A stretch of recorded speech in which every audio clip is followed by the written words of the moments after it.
BirdLife Cyprus is a conservation NGO that works to protect wild birds and their habitats here in Cyprus. We work on policy, on monitoring, on awareness raising and education actions, as well as running various campaigns on important issues. In Cyprus, we have more than 60 sites which are under the Natura 2000 network, and we have the obligation to protect them, to manage them in ways that can let the biodiversity within these sites thrive.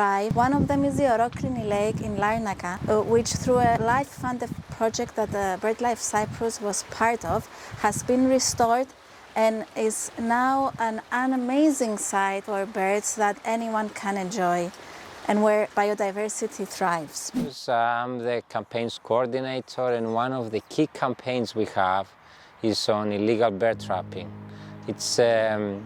It's a persistent problem in Cyprus. We've been campaigning for the last 20 years. The biggest issue with the bird trapping in Cyprus, and why it is an issue, is because the lime sticks and the mist nets that are used, they are non-selective. So essentially any bird can get caught. We have counted at least 155 different bird species being affected and caught on mist nets and on lime sticks. That's almost half of the bird species you can see in Cyprus. I mean, we estimated only a few years back up to 2 million birds being killed from illegal bird traps. It's gone down recently, but still it's in the order of hundreds of thousands of migratory birds being killed. If you do come across, lime sticks or mist nets, the first thing you can do is report it to the competent authorities or even to BirdLife Cyprus, and we'll report it anonymously. Many times incidents happen to you out in the field. Once we had a journalist from the UK, we were showing her a trapping hotspot with mist nets, and suddenly the trapper shows up out of nowhere, starts shouting at us,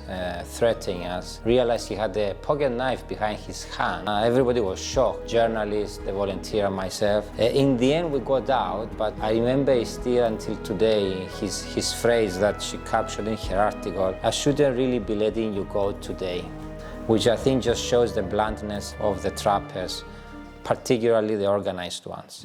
We are updating databases on historical information about poisoning on the island, because through the project we try to tackle the poisoning threat, which is the primary threat for the griffon vulture conservation on the island.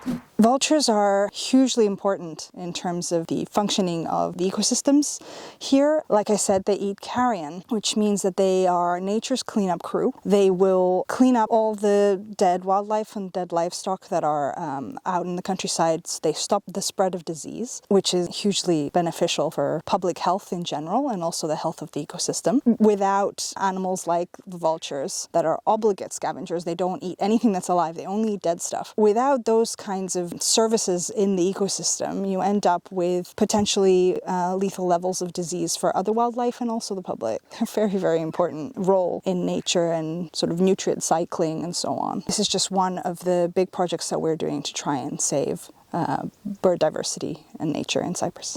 So that's what we're about. We're trying in a positive way, but also in an assertive way where needed, to fight for nature, to fight for protection, to fight for restoration, just because it makes sense in the long term. And I think in the future generations will look to this generation and say, you had the chance to do it. We're at an absolute tipping point on the planet in general.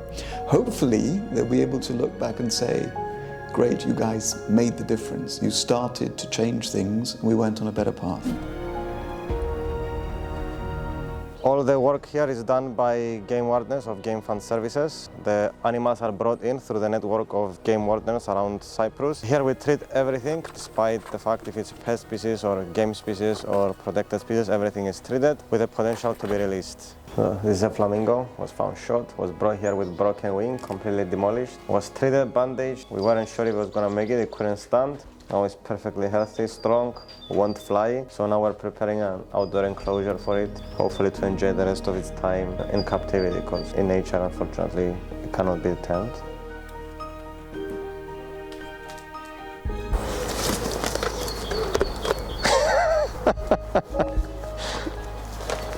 Good job.